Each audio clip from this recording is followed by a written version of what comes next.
अस्सलाम वालेकुम। आज का टॉपिक है वेव मोशन, टॉपिक 10.3। तो सबसे पहले इसकी डेफिनेशन।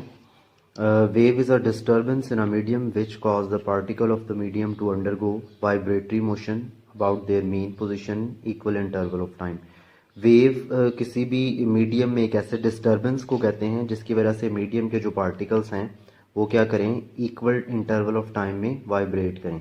मतलब हर पार्टिकल का जो वाइब्रेट करने का टाइम है, जिसे हम टाइम पीरियड कहते हैं, तो तमाम पार्टिकल का सेम टाइम हो, तो ऐसा डिस्टर्बेंस जो है ये वेव कहलाता है। तो मीडियम वो चीज़ है जिसके थ्रू वेव प्रोपोगेट करती है। मीडियम जैसे कि साउंड वेव्स हैं, ये एयर के थ्रू प्रोपोगेट करती हैं, तो एयर मीडियम होगा। इसी तरह वाटर वेव्स वाटर के थ्रू, तो वाटर मीडियम है। स्ट्रिंग में प्रोड्यूस होने वाली जो वेव हैं वो स्ट्रिंग के थ्रू प्रोपागेट करती हैं, तो स्ट्रिंग उसके लिए मीडियम है। अब ये जो कहा जा रहा है कि डिस्टर्बेंस है जिसकी वजह से मीडियम के पार्टिकल्स वाइब्रेट करते हैं, तो इसके प्रूफ के लिए ये दो एक्टिविटीज़ हैं, एक ये टब वाली एक्टिविटी है और एक स्ट्रिंग वाली है। दोनों को मैं एक्सप्लेन कर देता हूँ। तो एक टब लें, उसमें पानी फिल कर लें और उसमें अब आपने वेव प्रोड्यूस करनी है, रिपल प्रोड्यूस करवानी है। वेव्स को रिपल्स भी कहते हैं। तो पेंसिल एक साइड पे, पेंसिल की अप एंड डाउन मोशन के ज़रिए हम वेव प्रोड्यूस करेंगे। देखने में ऐसा नज़र आता है कि जहाँ पर वेव प्रोड्यूस हो रही हैं वहाँ से वो मूव करती हुई दूसरी तरफ जा रही हैं और साथ पार्टिकल्स भी जा रहे हैं, यानी मीडियम भी मूव कर रहा है।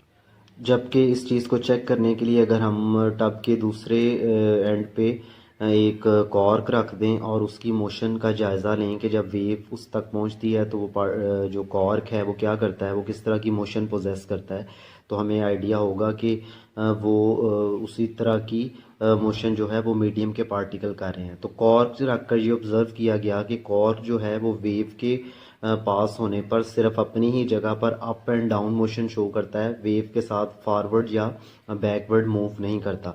तो ये एक्टिविटी ये प्रूव करती है कि जो वेव है ये मीडियम में एक ऐसा डिस्टर्बेंस है जिसकी वजह से मीडियम के पार्टिकल अपनी ही जगह पर वाइब्रेटरी मोशन पोजेस करते हैं, जबकि उसके वेव के साथ मूव नहीं करते। तो सेम एक्टिविटी जो है मतलब सॉरी दूसरी एक्टिविटी और स्ट्रिंग वाली है, इससे भी ये बात जस्टिफाई की जा सकती है कि एक स्ट्रिंग लें, उसका एक एंड सपोर्ट स्ट्रॉन्ग सपोर्ट के साथ फिक्स कर दें और दूसरे एंड को अपने हाथ से अप एंड डाउन मूव करें, तो स्ट्रिंग में एक वेव प्रोड्यूस हो जाएगी। अब आपने क्या करना है कि स्ट्रिंग पर एक पॉइंट फिक्स कर लें, कोई डॉट लगा लें, कोई तो उसको पी का नाम दिया हुआ है जैसे यहाँ पर। तो आपने इस पी जो पॉइंट है इसकी मोशन को वेव के दौरान ऑब्जर्व करना है। तो ये देखेंगे जब क्रस्ट आएगा तो ये पी पॉइंट ऊपर चला गया है, और जब वेव का ट्रफ आएगा तो पी पॉइंट नीचे चला जाएगा, फिर जब क्रस्ट आएगा फिर ऊपर चला जाएगा और ट्रफ पर नीचे। तो ये जो पॉइंट है वेव के ऊपर स्ट्रिंग के ऊपर, ये अप एंड डाउन ही होगा, फॉरवर्ड या बैकवर्ड नहीं होगा। तो ये जो स्ट्रिंग है ये मीडियम है, तो इसमें जो वेव है एक डिस्टर्बेंस है जिसकी वजह से ये जो पार्टिकल पी था इसने कौन सी मोशन शो की है, अप एंड डाउन यानी वाइब्रेटरी मोशन। तो वेव किसी भी मीडियम में डिस्टर्बेंस है जिसकी वजह से मीडियम के पार्टिकल्स क्या करते हैं, वाइब्रेटरी मोशन शो करते हैं। तो इसमें दो एक्टिविटीज़ हैं, किसी एक के ज़रिए आप इस टॉपिक को एक्सप्लेन कर सकते हैं। सबसे पहले आप इसकी डेफिनेशन लिखेंगे और उसके बाद ये दोनों एक्टिविटी में से कोई एक एक्टिविटी एक्सप्लेनेशन की हेडिंग के साथ, एक्टिविटी की हेडिंग के साथ नहीं, एक्सप्लेनेशन की हेडिंग के साथ ही आप अपनी वर्डिंग में भी लिख सकते हैं। और नेक्स्ट पेज पर इसकी जो हेडिंग है दूसरी, टाइप्स ऑफ वेव्स। तो टू टाइप्स हैं वेव की, मैकेनिकल वेव्स और इलेक्ट्रोमैग्नेटिक वेव्स।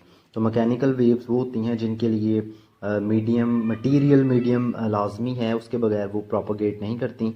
जबकि इलेक्ट्रोमैग्नेटिक वेव जिसके लिए मटेरियल मीडियम हो या ना हो ये प्रोपोगेट कर जाती हैं।